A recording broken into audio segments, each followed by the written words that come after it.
published by the Chinese sort of land statistics, and it looks like the reserves that are in China right now are only, there's still 78% reserves that are unproven, meaning that perhaps China has reserves within its own backyard.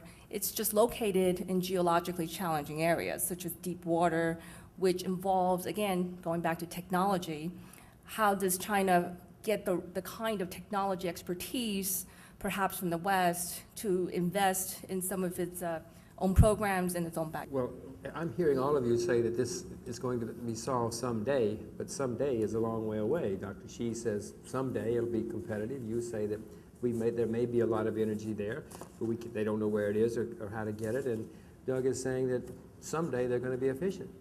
Well, when is someday? When is this problem going to be solved? And I'll ask each of you. Every new investment is more efficient than the last. So China is getting hold of new technology. That's new enterprise. This 1,000 Enterprise program, you know, is attracting investment into modernizing existing plant. But every new plant that's being built is more efficient than the last. So a technological leapfrog is underway in China. These policies can drive that faster. And sure, these policies need to scale up, and it needs massive training efforts at the local level. But the technology is available. It's shaping the market upstream so that private investment can move into these technologies. And a lot of these opportunities currently are crowded out by the coal-based system in China. That price is artificially cheap. With education, with efforts, we can change this. We know how to change this. I would make the point that if you're going to go to China and say, okay, no more coal, I suspect you would have riots in the streets. You know, that's going to take a long time to change that culture. But Victoria, when do you think someday will be? I guess no better day than today, one day at a time. I mean, you're absolutely right. In terms of the infrastructure that has to get built, whether it's discovering new sources of supply or trying to control the demand side, there is a time lag. It takes time, whether it's building cleaner power plants powered by nuclear, which is another, you know, when you talk about alternative, you have, you know, wind, solar, but you also have, another alternative called nuclear, which has its own set of issues, but nonetheless, if you're looking at the environment, it is actually the cleanest source of energy, but that also takes 10, 15 years down the road. I think actually in the short term, what can be done today, in a place like China, I think this is where the government probably can have a lot more influence than in a place like the US. I mentioned earlier, energy is a very strategic asset. The Chinese government, through its policies, through its regulations, I think the key is how does it move faster and what areas does it concentrate its policies to, at the same time, lower demand. Because at the end of the day, what can be done immediately is lowering the demand part of the equation. We know supply takes time, and so if push came to shove, what are some of the kinds of policies it can undertake to try to lower the demand? Dr. Xi, when do you think someday will be? I think you know, because of this uncertainty, as you know, as I said, the technology, we have technology there, but because of the cost issue, you know, or maybe some supply issue, you know, we cannot adopt this new technology in a large scale at this moment. So I think because of that, I think you know, Chinese government maybe already adopted the strategy of we have to work on all technologies, you know, for short-term purpose and for long-term purpose. So I guess we have no choice. We have to work, you know, around them. If I could just mention also, just on the market reform front in electricity, China is experimenting with competitive generation in a number of provinces. This is where the generation units compete on price. And when there's market competition, you can encourage the least cost resource to be deployed first. And they're working on dispatch rules. It means which electrons are sold first based on how clean they are. And this is an all-in social cost evaluation of what is clean. Now, whether nuclear could compete on that front will be an open question. But you know, in terms of those costs, and I'm very skeptical about nuclear, and we haven't seen a nuclear plant built in this country since 1979. So China is being cautious about nuclear. I think rightfully so. By far the least cost resource is energy efficiency.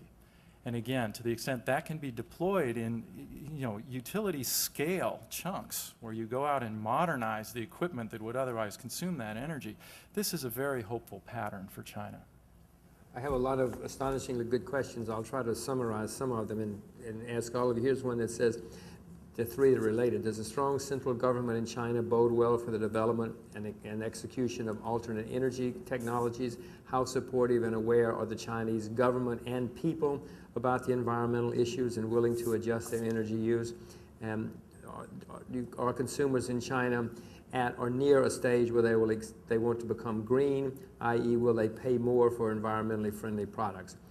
If not, when will it happen? So does a strong central government help? Will they do it? Can they do it? Are the people willing to put up with it if a strong central government says, okay, this is what we're going to do? And will the people pay? All of you. Dr. Shi, we'll start with you. Yeah, I think as I mentioned, the top government, they realize all these concerns, these issues, but seems, when I talk to our local government, I will see if at a time when the government, set up the KPI, when GDP is not on the top of the list, then I think probably, they already changed their mentality. Because now GDP growth is still on the top of the list, okay? Almost every local government set KPI, the first KPI is GDP. So when you talk GDP, I mean, with current energy technology, the energy growth consumption rate is faster than your GDP growth rate. That's going to be a problem.